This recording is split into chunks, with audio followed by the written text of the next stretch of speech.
What's up guys? It's day 2 at welcome sa World Trade Center. Day 2 ng Music Manila Expo at naririnig nyo ba yun? Nasa likod ko naman ang lineup ng ating line array para sa shootout.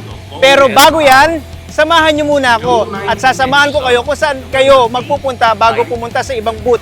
Pasok muna tayo sa booth ng Kevlar Professional.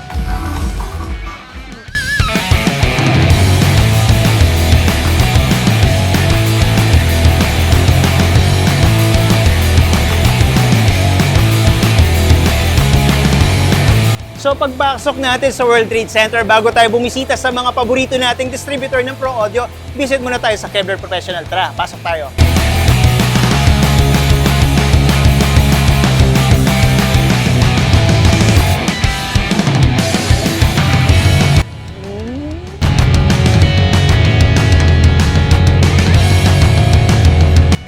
So guys, eto na ang booth ng Kevlar Professional. Tara, pasok tayo.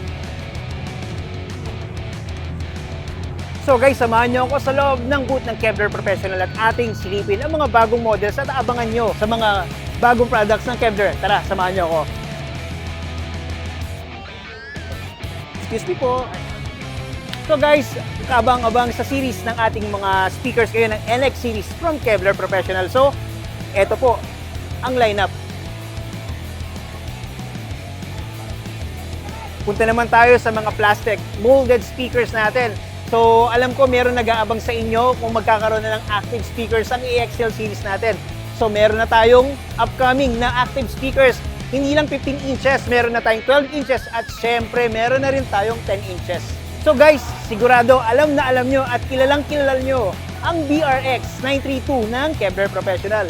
Ito ang bagong design ng ating BRX. So, pwede na tayong mag-extend up to 12 line array ng BRX. From 3 units, kaya ng 12 units. So tara, ikot tayo sa booth. Eto, ang apple of the eye ko ngayon ha. Medyo marami ako nagugustuhan sa Kevlar Professional. Ang K6, ang coaxial line array speaker natin. Yan o. Coaxial design na siya. So, alam ko marami nagtatanong at naghihintay kung magkakaroon tayo ng anti-feedback system. So, ang pag-aantay natin, long wait has ended. Abangan natin, AFS2 ng Kevlar Professional. Siyempre, meron din tayong in-upgrade sa PowerMix 1000X natin. Ang nag-add sa PowerMix 1000X natin, nagkaroon na siya ng auxiliary out. So, mostly as mas ideal to for outdoor setup natin, lalo na kung nangangailangan ka ng additional output para sa iyong setup. Alam ko, gusto mo nang marinig kung paano tumunog ang ating SK12 at SK18, pero abangan mo yan. Guys, in addition sa lineup ng line array family ng Kevlar Professional, introducing SX110D.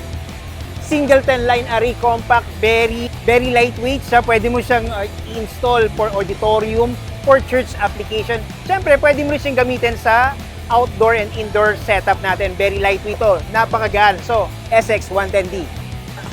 So guys, nakikita nyo sa likuran ko ang haba ng pila ng ating contest. Tara, samahan nyo ako sa labas.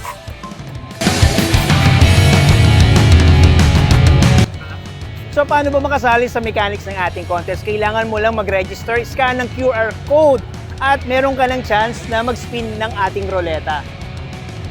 So, tignan natin si ma'am. Sorry, si sir pala.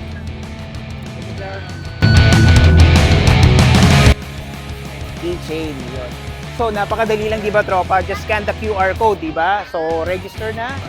So, kalahati na ng day to ito. So, last day natin tomorrow. So, ano pang inaantay mo? Bumisita ka na dito sa World Trade Center. Pero syempre, bago ka mamasyal sa ibang booth, pumunta ka muna sa Kevlar Professional booth. Kita-kits!